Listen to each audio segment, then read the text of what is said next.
Welcome to the Shocking Endeavours channel, where the unexpected meets the unimaginable. Hit that subscribe button, like, share and comment. And don't forget to smash the notification bell so you won't miss a single jolt of excitement. Sit back, relax and enjoy the frightening fun. Stay tuned, or else strange things might just begin to happen to you. Subscribe now.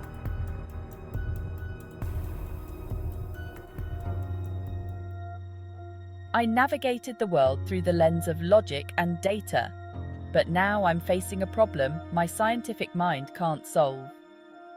My son, Ethan, is slipping away, disappearing into the depths of the internet. He spends hours secluded in his room, his once vibrant eyes now reflecting the cold glow of the computer screen.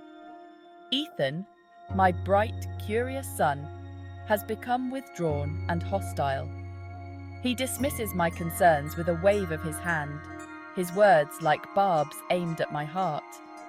He calls me out of touch, a relic of a bygone era, unable to comprehend the complexities of his online world. I'm left standing outside his closed door, a sense of dread washing over me. Evelyn, accustomed to finding answers in research and analysis, initially approached Ethan's behavior as a problem to be solved. She dove into the world of online forums and chat groups, trying to decipher the language, the culture, the appeal. But the more she learned, the more she realized the inadequacy of her scientific approach. This wasn't a scientific equation, it was her son's life. I found solace in the digital embrace of a group calling themselves The Void. It promised a world free from the constraints of reality, a world of like-minded individuals united against the hypocrisy of the real world. We offer you belonging, purpose, a sense of righteousness in your anger. Society is riddled with flaws, and we are the victims, misunderstood and ostracized. Void's words were laced with venom and allure. He painted a picture of a society riddled with flaws, where they were the victims, misunderstood and ostracized. Ethan, grappling with the insecurities and anxieties of adolescence, found himself drawn to this intoxicating narrative. He spent hours in online forums, absorbing the group's ideology, his thoughts echoing their resentment. He felt seen, understood, his sense of self-worth bolstered by the validation he received from strangers online. The real world, with its complexities and nuances, faded into the background, replaced by the stark certainty of the void. My initial attempts to reason with Ethan were met with a wall of silence and anger. I tried to engage him in conversations about his online activity, but he would shut down, his frustration palpable. I presented him with articles debunking the Void's rhetoric, highlighting the dangers of online extremism, but he dismissed them as propaganda. My logical arguments seemed to bounce off him, my words failing to penetrate the barrier he had erected around himself. I felt a growing sense of despair, the fear for my son's well-being battling against my rational mind. The more I tried to pull him back with logic, the further he seemed to drift away. Evelyn realized with a sinking heart that she couldn't fight this battle with data and reason alone. This wasn't a problem to be solved, it was a connection to be rebuilt.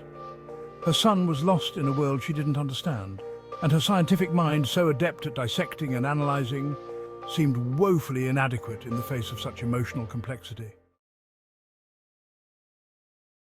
Her worst fears were realized during a late-night live stream hosted by The Void. Ethan, his face illuminated by the eerie glow of the screen, sat among a group of masked figures. The room buzzed with a dangerous energy, a palpable sense of anticipation hanging in the air. We call for action, for retribution against those we deem responsible for our suffering. Void's voice, amplified by the microphone, launched into a tirade against the world, his words laced with hatred and incitements to violence. Evelyn watched in horror as her son, her gentle, kind Ethan, nodded along, his eyes glazed over with a chilling fanaticism. The live stream ended abruptly, leaving Evelyn in stunned silence. The image of her son, caught in the grip of such darkness, seared itself into her mind. She felt a wave of nausea wash over her, the weight of her failure crushing her. Her son, her beautiful boy, was slipping away, and she had no idea how to pull him back.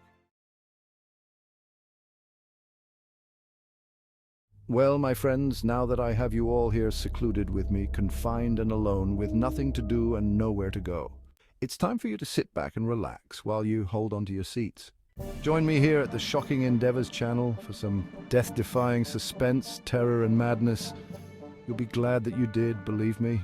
Now I need you to subscribe, like, comment and share this video after you hit that notification button. If you don't, strange things may happen to you. Ha ha ha ha ha.